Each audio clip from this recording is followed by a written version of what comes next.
Kennimyndir sagna eru mikið notaðar í málfræðikennslu og kennimyndir, sérstaklega er lögð áhersla á að kenna kennimyndir sterkra sagna í erlendum tungumálum. Þeir sem hafa lært ensku, að þeir vita sögnin to go, hún er ekki go, goeth, I've got, heldur go, went, I have gone.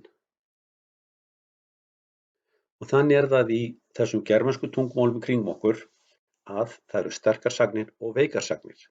Sterkar sagnir eru óreglulegar. Veikar sagnir eru reglulegar. Veikar sagnir eru reglulegar, sagði ég, til dæmis sögnin að borða. Hún er borða, í þátíð ég borðaði og ég hef borðað. Þetta er veik sögn. 3 kennimyndir, borða, borðaði, hef borðað. Borða, borðaði, hef borðað. Kennimyndir sterkra sagna eru aftur á móti 4. Finna, ég fann, við fundum og ég hef fundið.